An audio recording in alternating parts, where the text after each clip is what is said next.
حقیقت یہ ہے کہ سیاسی نظریات ٹھوس حقیقتیں ہیں، ان کے انتہائی ضروری کردار کا ثبوت نہیں ہے۔ انسان کے جاننے، سیکھنے، دریافت کرنے، سچائی سے غلطیاں کرنے، انسانی جذبات کی چھان بین کرنے کا حق ہر طرح سے محفوظ ہونا چاہیے۔ اگر لفظ آزادی کبھی خالی سیاسی نعرے سے بڑھ کر ہو،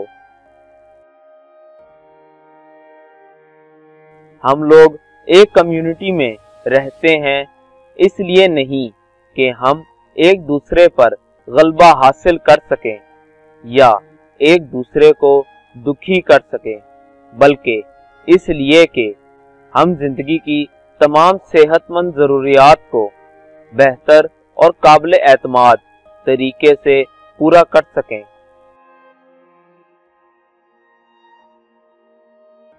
آپ کو اپنے حقیقی فرض کا کوئی احساس نہیں، جو کہ انسان بننا اور انسانیت کا تحفظ ہے۔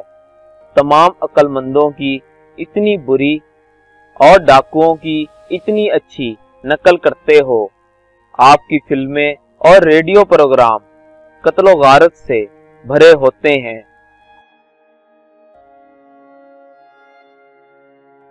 کوئی بھی سرمایہ داری اور جمہوریت کا موازنہ نہیں کر سکتا۔ سچائی اس وقت تک خطرناک ہوتی ہے جب اس کا تعلق آپ سے ہو۔ سیاسی طور پر ہم ابھی تک یونانی اور رومی غلام ریاستوں کے نظام فکر میں پھنسے ہوئے ہیں، چاہے ہم جمہوریت کے بارے میں کتنا ہی شور مچائیں۔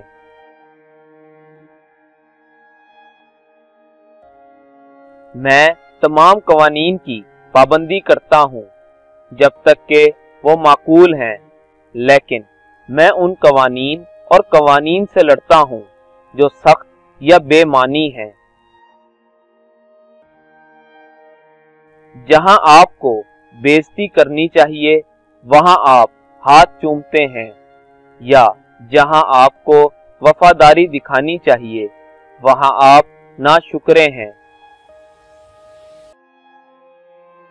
کہتے ہیں تہذیب کو غلاموں کی ضرورت ہے، میں کہتا ہوں کہ غلاموں سے کوئی تہذیب قائم نہیں ہو سکتی۔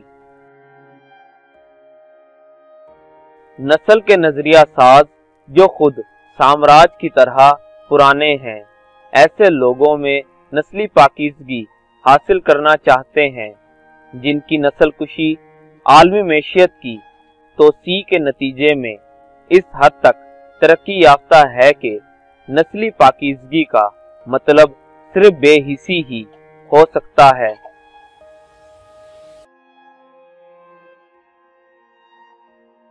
جب سماجی تعاون میں خلل پڑتا ہے تو ریاستی طاقت ہمیشہ مضبوط ہوتی ہے۔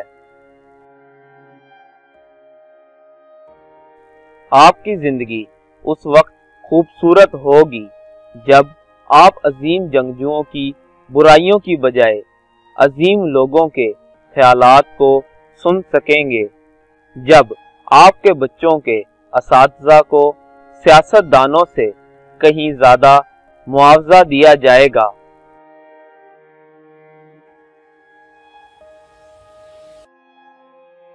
آپ کو لگتا ہے کہ آخر اسباب کو جائز قرار دیتا ہے، خواہ کتنا ہی برا ہو۔ میں آپ سے کہتا ہوں، آخر وہ ذریعہ ہے جس کے ذریعے آپ اسے حاصل کرتے ہیں۔ آج کا قدم کل کی زندگی ہے۔ عظیم مقاصد بنیادی ذرائع سے حاصل نہیں کیے جا سکتے۔ آپ نے اپنے تمام سماجی اتار چڑھاؤ میں یہ ثابت کر دیا ہے۔ ذرائع کا گھٹیا پن اور غیر انسانی پن آپ کو بے معنی اور غیر انسانی بناتا ہے اور انجام کو ناقابل حصول بنا دیتا ہے۔